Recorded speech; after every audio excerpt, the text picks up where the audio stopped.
Hopefully you guys don't know by now that I am extremely bullish on XRP. Right now though, John Deaton posted something over on Twitter that absolutely made me flip my chair. It just made me throw my entire desk out the freaking window, even though it's right here. Let's just call it figuratively, all right? It made me throw my desk out the freaking window in excitement because it just makes you realize things are only on the up and up trajectory, really. However negative people make these things seem, at the end of the day, there's light at the end of the tunnel. But guys, if you've not done it yet, make sure that you press that like button. Let's dive right in. I don't want to waste time. If you press the like button, you get nothing, but you make me happy. And if Ripple loses to the SEC, there won't be any money collected for years, and only if Ripple loses on appeal.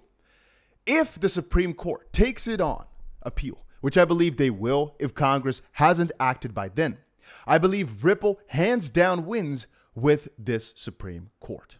If the SEC wins, Ripple will appeal the status, and the status quo that existed today will continue over the next 2 to 5 years, which already I should stop him there saying that can't happen. Crypto can't stay in this vague state for 2 to 5 years. So there has to be some sort of resolution by that time. Again, if Ripple loses, obviously nothing is decided still until the appeals are over. But then the courts from some other case will have to step in and correct them already. I still think, guys, that as of this point, the win is guaranteed, basically. But hey, that's over the longer play. Assuming the SEC wins and the civil case lawyers get a win because the judge in California follows Judge Torres's ruling, that is all these people, for example, going after Ripple saying, hey, they facilitated securities, we want money. Ripple will appeal that case as well, and there will be no money for years, if ever. 5 years from now, if Ripple loses all the appeals, because that will take a long freaking time, the SEC would then collect the money. For example, $1.3 billion, not the civil plaintiffs. The SEC would then offer a payback, a fund for XRP holders to sell their XRP. This is what happened in Veritasium. If I were the plaintiff's attorney, in the civil case, I would want the SEC to lose because the SEC winning will gut the damages for the civil case. Ironically, if there was a recovery, XRP holders would get more money from the SEC fund because in the civil case, the lawyers will get between 25 to 35% of the recovery for attorney fees before the costs of the case are deducted from the fund. Being on the 75K list is actually a good thing because a massive putative class of XRP holders is easily identifiable. By joining the class list I put out, no one waived anything whatsoever by joining the list. In fact, if there was ever any money for XRP holders from the civil case or the SEC case, I'd likely be contacted because you have to give notice of the recovery to XRP holders, and I am in possession of a list of 75,000 of them. You must ignore the morons out there who claim by joining the 75,000 XRP holders list who, for anybody that does not know, that's basically a list of XRP holders that came together to join in on the Ripple versus SEC lawsuit because neither Ripple nor the SEC accurately represents you as an XRP holder. The SEC is acting to protect investors, but they're not. We all agree on that. And Ripple is acting in Ripple's interest. So there's nobody really protecting XRP holders, right? That's 75,000 of people that basically signed up. Ignore the morons who claim that by joining the list and arguing XRP isn't a security is a bad thing. If there is one day a monetary recovery for XRP holders, so that's basically what they're saying, right? If there's ever a recovery, you joining that list is stupid. These morons have no idea what they're talking about. A person can believe that the asset they own isn't a security, but if that person is wrong because a judge and appellate court say otherwise, you don't get punished for being wrong. If there was a fund that allowed you to sell your XRP to the SEC or back to Ripple because of a civil lawsuit, you would not be denied because you joined the list saying otherwise, right? That would be insane. Anyone who tells you different is an idiot. The reality is, I doubt the civil case leads to anything. If the SEC wins in the end, it would collect the most money and offer the best option, ironically. Also, if Ripple loses and Congress fixes this regulatory mess during the 5 year of appeals, which again, I don't think Ripple can keep losing this over the next 5 years. It doesn't make sense. That means crypto is basically being placed under the thumb for the next 5 entire years. That there's no world, in my opinion, where that happens. Again, Ripple can't lose initially from the SEC because the judge is unaware of how things work. It's possible. But they can't lose the appeal because in the middle, there's going to be so many cases, there's going to be so much SEC corruption that's, or exploitation maybe, that's been put to light. There's going to be so many questions to the SEC that they just cannot answer. And there has to be more clarity because BlackRock or whatever will demand it. It makes sense, let's say. Again, also, if Ripple loses and Congress fixes the regulatory mess during the 5 years of appeals, if it all goes away anyway.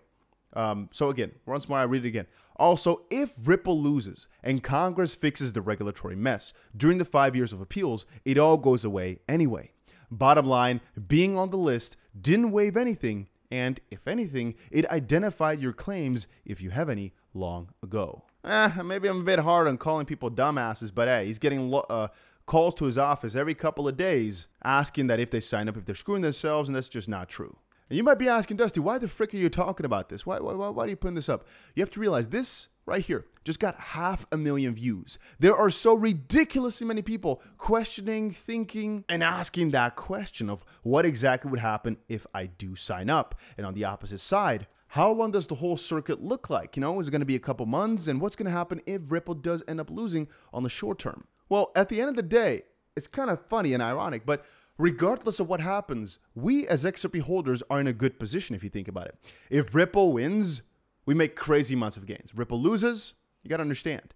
They're going to go fight. And it's going to take years to get done, which is bad. But in the middle, there could always be some sort of justification or clarification from any other lawsuit, any other party, which is almost guaranteed, in my opinion. But then if the SEC does end up winning after all those years, 5 years, let's call it, which again, it's almost impossible, but sure. Even then, you're going to get money from the SEC, basically. Isn't it kind of funny that whatever happens, you're bound to make money from being an XRP holder? At least if you were one, you're bound to make money. It's the funniest thing ever. And I mean, guys, you have to understand also that I'm sitting so uncomfortably. But you have to understand that we're all talking here about like worst case. There's still another part of this which people don't discuss, and that is Ripple is operating outside of the U.S. like nothing's happening. I know they're U.S. companies, so they're a little bit restricted, but for example, right now, people are asking, is Ripple revolutionizing cross-border CBDC payments in India with the digital rupee? Things are being built. They're being built every single day. Just the fact that the SEC in the U.S. is trying to be a little bit, let's keep it nice here, being a little bit whiny about it. And by the way, if you've not done it yet, I'll give you 3 seconds here to make sure you press that like button. If you count to 3, which finger do you start with? Like this, like 1, or do you start like this, like 1, or do you start like this, like 1? Let's just say it again. Ripple, for the most part, is operating in the United States. It's true.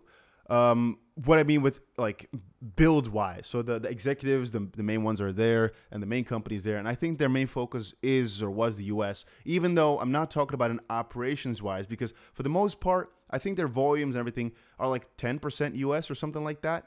I just mean executive-wise. They're based in the U.S., and they want to mostly build it around the United States. That does not mean that regardless of the United States, they can't survive, right? Or sorry, if the U.S. were to fall down, they wouldn't survive.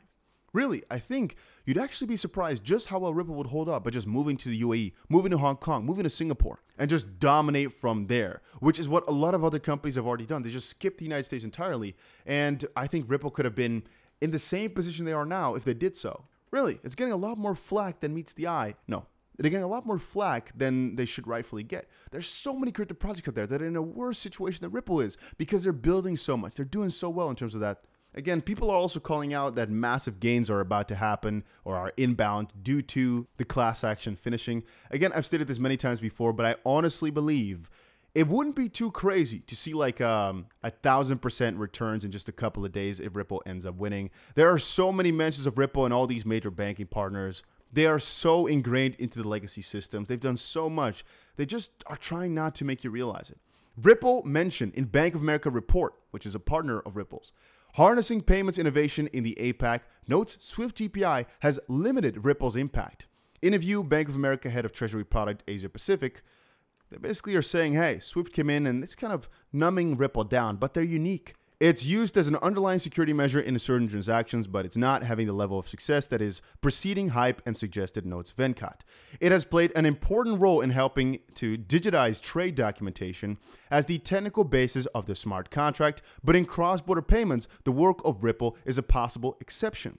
Its impact has been limited, he comments. The reason for this is the rapid emergence of Swift GPI as the favored solution for tracking and tracing cross-border payments. And it makes sense. I would also, if it was one of these legacy system motherfrickers, choose something that's been known and basically privileged for so ridiculously long. But I think the fact that they're mentioning that and recognizing the fact that Ripple's being put under the thumb a little bit by Swift makes it freaking huge. To be a competitor to Swift at all is such a massive thing. I know Swift and Ripple can work together in many ways, but to be even mentioned as a competitor like that and to be put under the thumb by Swift for now at least shows just how dominant they have been, but also just how much there is to improve. These things always just get me so excited. One thing I should also quickly say is this right here. So Digital Perspective said, hey, calling all legal analysts. Ripple Labs crypto investors get class action status and security suit. What's going on? John says this class action is the least of Ripple's worries. In fact, the plaintiff's attorney should be hoping the SEC loses and all that. We just covered it, right? For the most part, we talked about it just now. It's because right now they're basically going after Ripple on a couple more fronts, and they're trying to basically get money out of Ripple for people that lost a little bit of money in the past. It's really stupid. Also, German banking giant highlights Ripple's use of XRP for efficient global payments. A 5-year-old report, old but gold, of the German banking giant Deutsche Bank and the banker highlights the use of XRP by Ripple to facilitate efficient cross-border payments. Again, old but freaking gold, mentioning Ripple, talking about it in a positive light, talking about, properly on RippleNet.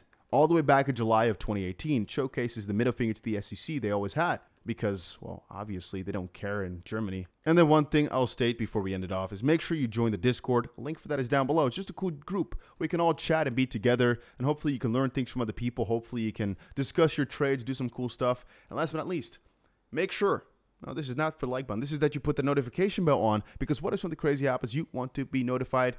And that's about it. See you guys again in another crypto video soon. Again, notification bell, very important, because what if something crazy happens? You might miss it.